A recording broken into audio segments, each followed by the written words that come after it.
Hi everyone, this is the second part of sexual reproduction flowering plant. उससे पहले हम देख चुके थे कि एक पोलन ग्रेन माइक्रोस्पोरेंजिया के अंदर कैसे बनता है, स्टैमेन का स्ट्रक्चर क्या होता है एंड ऑल अदर टॉपिक हम डिस्कस कर चुके थे। Now in this part we will discuss about the pollen grain. So हमें पता है कि जो पोलन ग्रेन होता है उसे मेल गैमेटोफाइट भी बोलते हैं। ठीक है, तो उसका स्ट्रक्चर क्या होता है? तो हमारा जो मेल गैमेटोफाइट है दैट इज पोलन ग्रेन, वो स्फेरिकल होता है in shape. This is spherical in shape और जिसका डायमीटर होता है वो 25 to 50 माइक्रोमीटर का होता है। ठीक है ना। जो कोई भी हमारा पोलन ग्रेन है उसके दो लेयर्स होती हैं, एक होती है इनर लेयर हमारी और एक होती है आउटर लेयर, राइट। जो हमारी इनर लेयर होती है उसे हम बोलते हैं इंटाइन। इनर है तो इंटाइन, और जो एक्सटर्नल लेयर है जो कि बाहर वाली साइड है उसे हम बोलेंगे एक्साइन, राइट। अंदर वाले को इंटाइन, बाहर वाले को एक्साइन। सो जो हमारी इनर लेयर है उसे हम बोलेंगे intine. The inner layer of a pollen grain is a thin, continuous, soft and elastic in nature. It is called intine. It is made up of pectin and cellulose और पैक्टोसेलुलोज. तो जो हमारी inner वाली layer है pollen grain की वो क्या होती है? पतली होती है, कॉन्टिन्यूस होती है एंड सॉफ्ट होती है। और ये किससे बनी होती है? बनी होती है पैक्टोसेलुलोज से, पैक्टोसेलुलोज से। और जो हमारी एक्सटर्नल वाली लेयर होती है वो थोड़ी थिक होती है। हमारी जो एक्सटर्नल लेयर होती है वो थिक होती है, इंटाइन के कंपेरिजन में थिक होती है, और वो डिसकॉन्टिन्यूस होती है। लाइक कि ये जो हमारी एक्साइन है ये कहीं कहीं से ऐसे मतलब कॉन्टिन्यूस नहीं होती, इसके बीच में गैप होते हैं, राइट। और इन्हीं गैप्स को हम बोलते हैं जर्म पोर। जो हमारी एक्साइन में जो गैप हैं, these are called the germ pores. तो हमने देखा कि पोलन ग्रेन है, पोलन ग्रेन के दो लेयर हैं, अंदर वाली इंटाइन एंड बाहर वाली एक्साइन। जो हमारी एक्साइन है वो थिक है और वो डिसकॉन्टिन्यूस है, राइट। उसके बीच में गैप से जिन्हें हम जर्म पोर बोलते हैं। और जो हमारी थिक लेयर है, बाहर वाली लेयर, स्पोरोपोलिनिन की बनी होती है। किसकी बनी होती है? स्पोरोपोलिनिन की बनी होती है, राइट। सो हियर तो एक्साइन जो है हमारी आउटर लेयर है। The outer wall layer is a thick, rigid, ornamented cold exine. Ornamented is like ये अलग अलग स्ट्रक्चर्स में पाई जाती है। किसी भी स्ट्रक्चर में लाइक जो एक्साइन होता है उसका स्ट्रक्चर सेम नहीं होता है, अलग अलग पोलन ग्रेन में अलग अलग स्ट्रक्चर हो सकता है। ठीक है, this layer is form mainly by sporopollenin. ठीक है ना। स्पोरोपोलिनिन क्या होता है? Sporopollenin is one of the most resistant organic material non. ठीक, इसका मतलब क्या होगा कि जो स्पोरोपोलिन है वो नॉन बायोडिग्रेडेबल होता है, लाइक बायोडिग्रेडेबल होता है, लाइक किसी भी तरह का टेम्परेचर, हीट, एसिड इसका कुछ नहीं बिगाड़ सकता। लाइक ये बहुत टफ लेयर होती है और नॉन बायोडिग्रेडेबल होती है। That is it can withstand high temperature, strong acid, alkali. No enzyme that degrade sporopollenin is so far known. Like अभी तक कोई भी ऐसा एंजाइम पाया नहीं गया है जो स्पोरोपोलिन को डिग्रेड कर सके।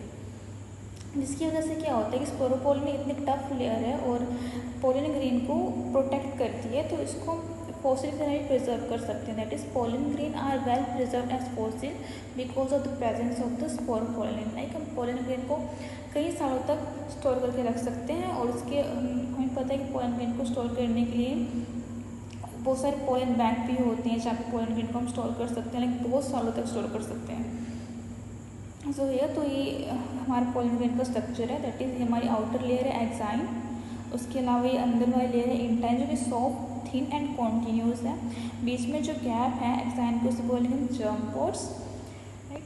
तो at few places exine is usually absent और present in the form of thin layer. लेकिन या तो बिल्कुल एब्सेंट होगी, और अगर एक्साइन प्रेजेंट होगी तो बिल्कुल पतली सी लेयर की तरह प्रेजेंट होगी.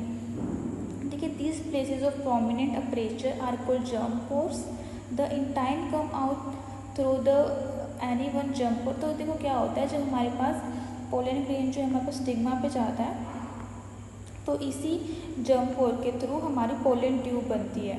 तो हम आगे देखेंगे कि कैसे बनती है. स्पर्मिक प्लांट होते हैं, दैट इज जो हमारे एंजियोस्पर्म होते हैं, सिर्फ उनके पास ही फ्लावर होता है.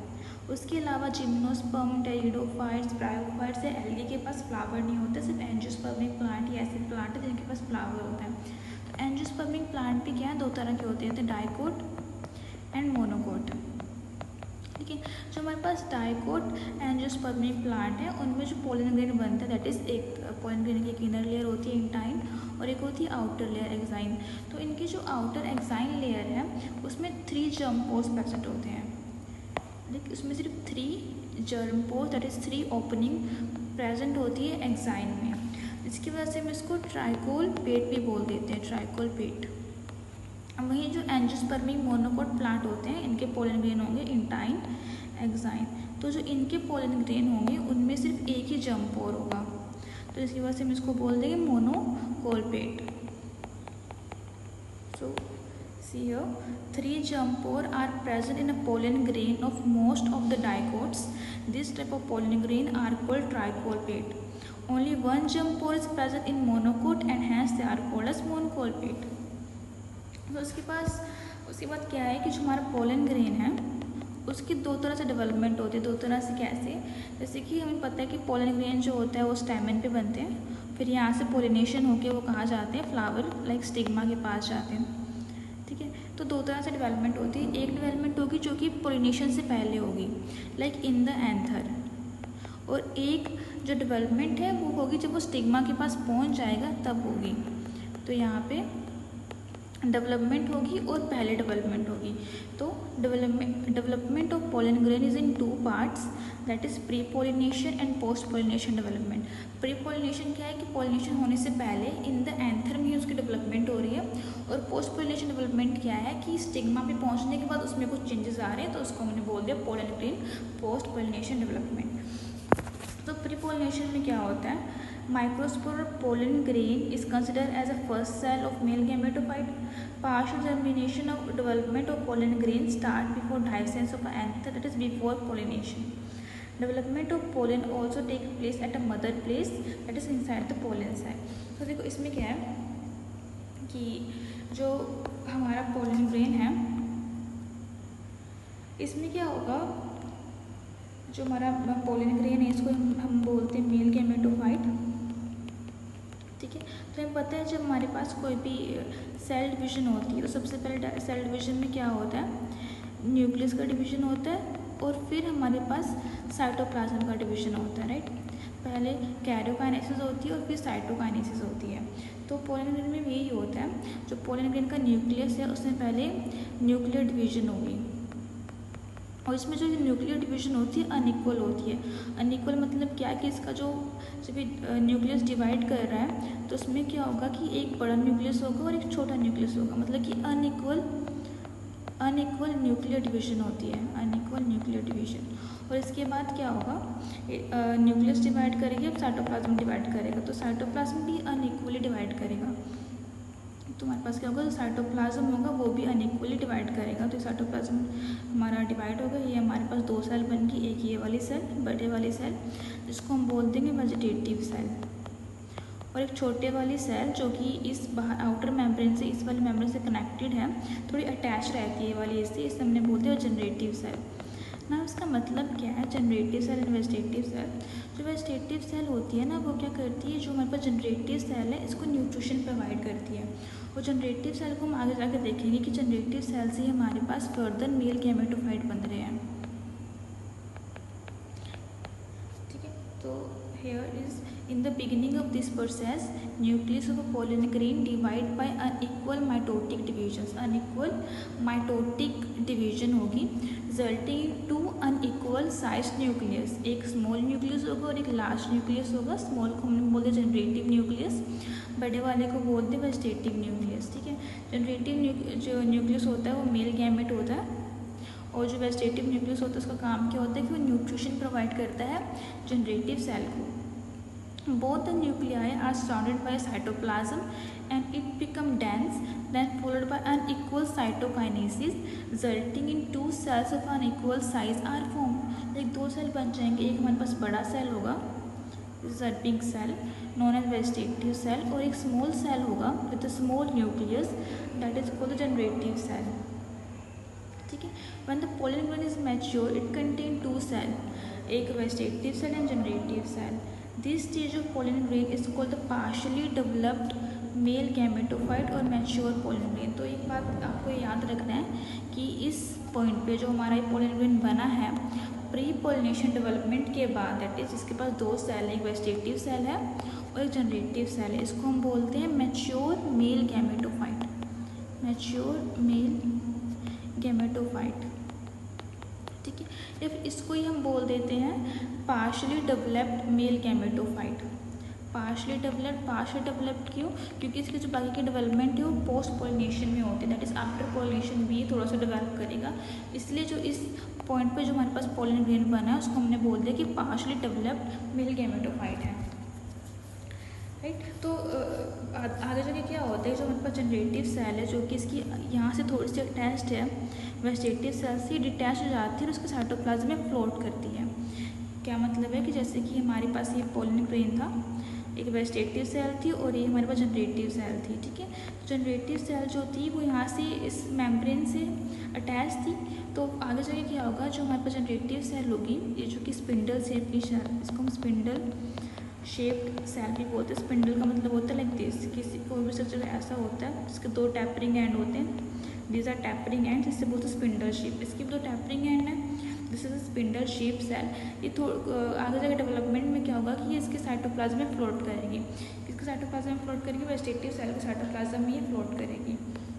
That is now generative cell changed into vermiform और spindle shaped structure with dense cytoplasm and detached from the wall and enter inside the vegetative cell and float in the cytoplasm of vegetative cell, right। देखो अब क्या हुआ, हमारे पास जितनी भी development होनी थी एंथर में हो गई है। अब क्या होगा, पोलिनेशन होगी और पोलिनेशन के बाद क्या होगा, जो हमारे पास एंथर में जो हमारे पास पोलन ग्रेन थे वो स्टिग्मा के ऊपर पहुंच जाएंगे। तो स्टिग्मा के ऊपर पहुंचने के उसके बाद क्या होगा, जो हमारे पास स्टिग्मा होता है ना, इसके सरफेस पे शुगर होती है और वाटर होती है, ठीक। इसकी जो स्टिग्मा का जो सरफेस है, इसके सरफेस पे शुगर प्लस वाटर प्रेजेंट होती है। तो हमारा जो पोलन ग्रेन क्या करता है, पोलन ग्रेन के सरफेस पे आया तो पोलन ग्रेन क्या करेगा, जो उसकी सराउंडिंग में शुगर या वाटर है उसको ये एब्जॉर्ब कर लेगा, एब्जॉर्ब करेगा। तो क्या होगा, इसके अंदर का जो प्रेशर होगा वो इंक्रीज होगा, जिसकी वजह से क्या होगा कि जैसे कि हमारे पास पोलन ग्रेन था, एक थी इंटाइन थी और एक एक्साइन थी, ठीक है। एक्साइन में क्या था, कहीं कहीं पे स्पेस था, कहीं कहीं पे क्या था, स्पेस था, ठीक है, कहीं कहीं पे था स्पेस। तो क्या हुआ, ड्यू टू उसने वाटर एब्जॉर्ब किया, जिसकी वजह से क्या होगा, ये बाहर की तरफ को पुश होगी इंटाइन, और पुश होते होते क्या होगा, ये इस किसी भी एक जंप पोर्ट से बाहर निकलना शुरू हो जाएगी, ठीक है। इसे हम बोलेंगे पोलन ट्यूब। क्या हुआ यहाँ पे देखो, पोलन आया ऑन द स्टिग्मा, ठीक है, एब्जॉर्ब किया sugar plus water on stigma, cytoplasm expand हुआ, जो हमारे पास इंटाइन के अंदर का जो साइटोप्लाज्म था वो एक्सपैंड करना शुरू किया, ठीक है। Intine come out through jump, और यहाँ पे एक जंप और था, उसके थ्रू हमारे पास intine due to pressure in cytoplasm बाहर आना शुरू करेगी, और ये जो चीज़ बाहर आ रही है थ्रू जंप, और उसको हमने बोलते हैं pollen tube. So pollen absorb moisture and sugar content from the stigma. Due to this volume of cytoplasm increase, water absorb करने की वजह से क्या हुआ, साइटोप्लाज्म का जो वॉल्यूम था वो इंक्रीज कर गया, ठीक है। It exert pressure on both the outer layer, intine और एक्साइन लेयर में प्रेशर एक्सर्ट होगा। Because of this pressure intine come out through any one germ pore in the form of a tube like structure which is called as pollen tube, right. तो हमारे पास क्या हुआ, सी ये हमारे पास pollen grain था हमारा, इसने वाटर एंड शुगर एब्जॉर्ब किया ड्यू टू प्रेशर, जो अंदर की इंटाइन तो उसने ऐसे बाहर की तरफ को एक्सपेंड करना शुरू कर दिया, उसको हमने बोलते हैं पोलन ट्यूब। हमारी पोलन ट्यूब क्या होगी, ये जाएगी हमारे पास ओवरी तक, ये जाएगी हमारे पास ओवरी तक ना। ये जो पोलन ट्यूब बन रही है इसका भी एक हार्मोनल मैकेनिज्म होता है, लेकिन एक कम्युनिकेशन होती है बिटवीन पोलन ट्यूब एंड एक कम्युनिकेशन होती है between the male gametophyte and female reproductive organ, जिसके थ्रू ये पोलन ग्रेन बनती है। वो हम आगे डिस्कस करेंगे पोलन ग्रेन ये बन कैसे रही है, ठीक है। तो हमारे पास क्या होगा, हमने देखा था कि जो हमारे पास एक मैच्योर पोलन ग्रेन था, उसके पास दो सेल थी, vegetative cell and generative cell, ठीक है। तो यहाँ पे देखो क्या होगा, उसके बाद उसने थोड़ा सा वाटर या फिर शुगर जो भी उसने ऑब्जर्व किया वो किया, उसके बाद क्या हुआ, ये हमारे पास पोलन ट्यूब बनना शुरू हो गई। ठीक है, through in time pollen tube बनना शुरू हो गई। और ये जो पोलन ट्यूब जब हमारे पास ये स्टिग्मा है और ये हमारे पास एंथर, ये हमारे पास पोलन ग्रेन था और ये हमारे पास क्या पोलन ट्यूब है। तो इसके अंदर दो न्यूक्लियस थे, एक तो वेजिटेटिव न्यूक्लियस था और एक था जनरेटिव न्यूक्लियस। तो जो वेजिटेटिव न्यूक्लियस है वो पहले एंटर करेगा, और पहले वो पोलन ट्यूब में ट्रैवल करेगा अप टू द ओवरी। उसके पीछे पीछे क्या होगा, जनरेटिव सेल भी आएगा। जनरेटिव सेल जब इस ट्यूब के थ्रू जा रहा होता है तो उसमें क्या होता है, जनरेटिव सेल है इस ट्यूब के थ्रू जब अंदर की तरफ जा रहा होता है तो इसी टाइम क्या होता है, जनरेटिव सेल जो होता है उसमें डिवीजन होती है और ये दो न्यूक्लियस बना लेता है। इसके थ्रू ही अंदर दो न्यूक्लियस बना लेता है और ये फिर न्यूक्लियस क्या करते हैं, अंदर ओवरी तक ट्रैवल करते हैं। So see, first of all vegetative nucleus enter into the pollen tube and assume terminal tip position. The spindle shape generative cell now enter into the pollen tube. Inside the pollen tube, generative cell divide mitotically to form two non-motile male gametes. So see, generative cell का जो nucleus था उसने mitotically divide किया, mitosis हुई और दो क्या बने, टू मेल गैमेट्स बना लिए। अब ये जाएंगे ओवरी में फीमेल गैमेट के साथ फ्यूज़ करने के लिए, टू मेल गैमेट्स बना लिए। Now male gametophyte become three cell structure in which one vegetative cell and two male gametes are present. So this is the whole process कि कैसे हमारा पोलन ग्रेन बना और कैसे ओवरी तक पहुंचा। तो इसमें हम कुछ चीज़ें याद रखनी है, जैसे कि एक चीज़ ये ध्यान रखना कि हमारे पास एक microspore mother cell that is for the formation of mature pollen grain. एक मैच्योर पोलन ग्रेन बनने के लिए क्या हुआ था, और माइक्रोस्पोर मदर सेल और pollen mother cell one meiotic and one mitotic divisions are required. That is हमारे पास माइक्रोस्पोर मदर सेल थी जो कि एंड्रिन में थी, माइक्रोस्पोरेंजियम। उसमें हमने देखा था कि मियोसिस हुई थी। हर एक स्पोरोजेनस टिश्यू का हर एक सेल एक पोटेंशियल मदर सेल होता है जिससे कि माइक्रोस्पोर टेट्राड बनता है थ्रू मियोसिस। तो मियोसिस हुई और माइक्रोस्पोर टेट्राड बना, और टेट्राड से हमारे पास अलग अलग पोलन ग्रेन्स बने। ठीक है, ना इसी पोलन ग्रेन में क्या होता है, माइटोसिस होती है। हमने देखा था कि पोलन ग्रेन में जब प्री पोलिनेशन डेवलपमेंट में क्या होता है, पोलन ग्रेन होता है उसमें थोड़ी डेवलपमेंट होती है, दो सेल बन जाते हैं, generative cell and vegetative cell and generative cell. इसको हमने बोल दिया था मैच्योर पोलन ग्रेन। ठीक है, तो यही बात यहाँ पे लिखी है कि formation of mature pollen grain takes one meiotic division, one meiotic division and one meiotic and one mitotic division to form mature pollen grain, right. और एक मेल गैमेटोफाइट बनने के लिए ये तो मैच्योर पोलन ग्रेन हो गया, मैच्योर पोलन ग्रेन से अब मेल गैमेट भी बनेंगे, राइट। ये वाले मेल गैमेट बनेंगे जो कि ओवरी में जाके फीमेल गैमेट के साथ फ्यूज़ करेंगे। तो इसमें क्या होगा, हमारे पास वही पोलन मदर सेल था, मियोसिस हुई, पोलन ग्रेन बना, पोलन ग्रेन माइटोसिस हुई, हमारे पास मैच्योर पोलन ग्रेन बना। मैच्योर पोलन ग्रेन में भी जनरेटिव सेल में माइटोसिस होगी और दो मेल गैमेटोफाइट बनेगा। तो इसमें क्या हुआ, देखो एक मियोसिस हुई यहाँ पे, उसके बाद यहाँ पे माइटोसिस हुई और यहाँ पे माइटोसिस। तो two mitotic divisions are required to form male gametes from pollen mother cell, right. एक पोलन मदर सेल से दो मेल गैमेट बनाने के लिए एक मियोसिस और टू माइटोटिक डिवीजन की रिक्वायरमेंट होती है। और एक पोलन मदर सेल से एक मैच्योर पोलन ग्रेन बनाने के लिए one meiosis and one mitotic division की रिक्वायरमेंट होती है। ठीक है, सी यहाँ पे लिखा हुआ है कि for the formation of a mature male gametophyte one meiotic and two mitotic divisions are required.